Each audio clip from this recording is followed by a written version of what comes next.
All right, ESPN.com. They've been in a habit of ranking things lately. It's July, it's the off season. We talked about where Daniil Hunter ranked last week. They had him as an honorable mention. So, does Harrison Smith get snubbed from the list as well? No, he does not. Harrison Smith is ranked. Do you want to guess, Ron? Do you think he's in the top five? I mean, I would put him in the top five, but just go in order one All through, and then right. I'll see. One, Justin Simmons, Denver Broncos. Two, Minka Fitzpatrick, Pittsburgh Steelers. Number three, Kevin Byard, Tennessee Titans. Number four, Derwin James Jr., LA Chargers. Number five, Buda Baker, Arizona Cardinals. Jesse Bates, the third, is number six, which leads to Harrison Smith at number seven. The And who rankings was round eight? out eight, Marcus Williams. Nine, Antoine Winfield Jr., little Gophers love. Okay, And okay, Jamal Adams sneaks in at number 10. okay. So from that list there, so I see they kind of mix the old with the young. If they're really really young, they kind of threw them in the back, but saying they have a chance. If they're older, like a Jamal Adams, they just put them at 10. I personally, I think Minka Fitzpatrick is the best safety in the NFL right now. I would have put him at one.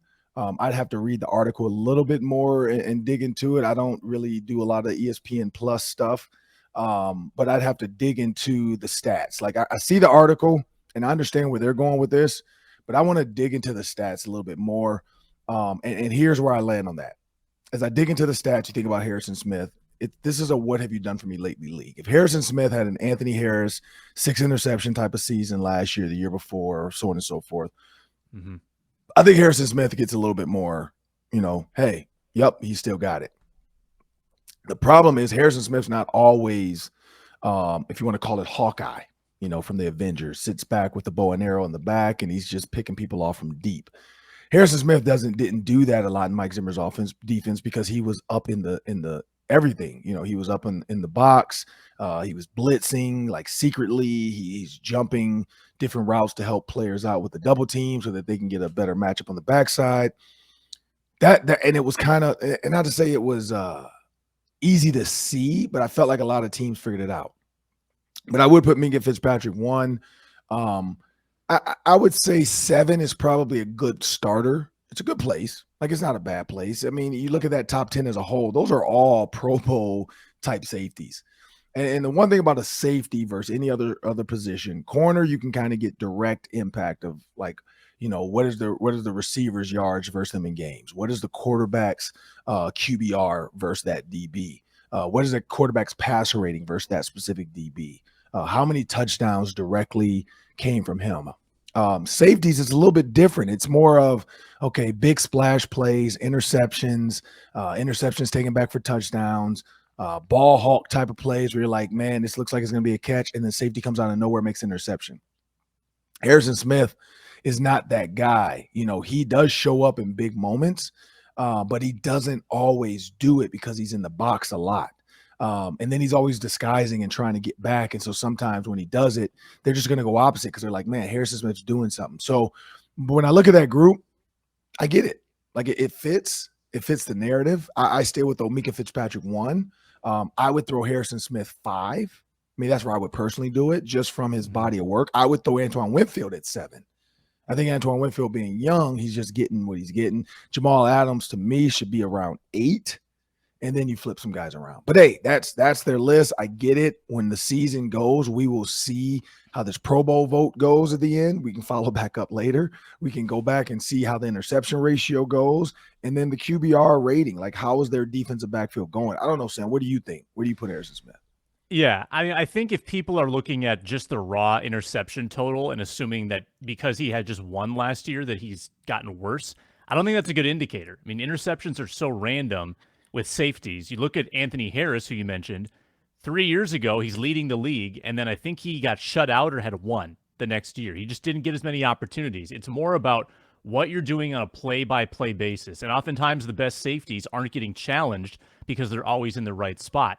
And if you look at Harrison Smith play to play, the stuff he does before the snap doesn't show up in a box score. You remember watching the Steelers game, Ron?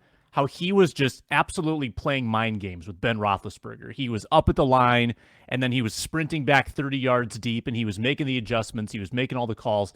The guy has that next level football instinct, and that's what a lot of the quotes in this article talk about. They interviewed front office members and coaches and scouts, and they're all saying that he still has all the things that make him special. His brains, instincts, and experience will always get him close to the action. And that's the value of Harrison Smith, which really you can't calculate.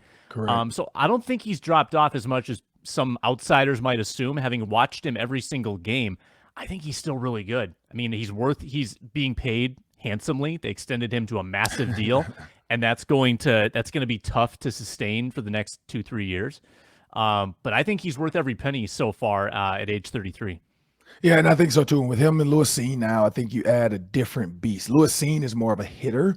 So I think in his later years of his career now, year 9 or 10, he's going to be able to play the Anthony Harris role. He's going to be able to stay on the back end a little bit more because Anthony or Lewis Seen is going to be your banger. He's going to be your head knocker. He's going to be in the box. He's going to be the guy, banging with tight ends, trying to take on running backs in the hole. Like I think Lewis Seen's going to become the hitman.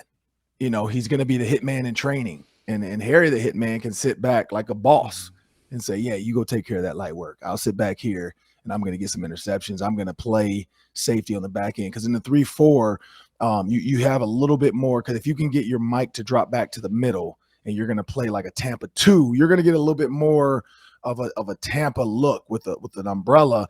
And that's where Cam Bynum comes in. I would love to see Harrison Smith and Cam Bynum as those two back safeties. Lewis Seen takes on more like a linebacker role sometimes, and he's dropping back in the middle.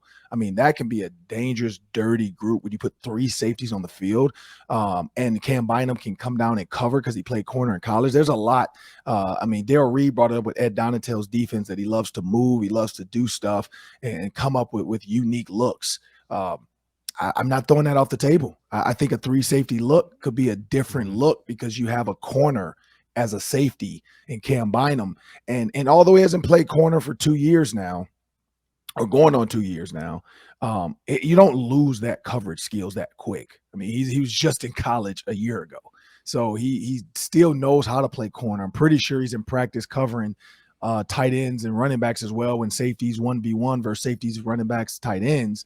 So, Ed Donatel, those coaches are looking like, hey, this kid can still cover. Like, why waste him at just safety or special teams when we can come up with a unique package to get him on the field, Asamoah on the field who can cover running backs as well, and have some unique looks in this 3-4 defense. But Harrison Smith, I think he's going to benefit from the change. The guys getting after the quarterback a little bit more in that 3-4 because now you always have unique rushing looks. It's not just your 4 down. It's going to be 2 to 3 plus somebody else. And that somebody else could be anybody in the 3-4, which makes it so hard. And that's why the Steelers have always kind of been there. The Steelers have never switched from a 3-4, they always run a 3-4 since back with the Greg Lloyd days. I mean, it's been the Steelers 3-4 for a long time. That's where Tony Dungy learned it. The whole Tampa 2, he went there and then he created it and made it his own. So it should be a fun season to see this defense take the field. But Harrison Smith, I think he's right where he's going to be, but I think he might finish as a top 5, top 4 safety this year.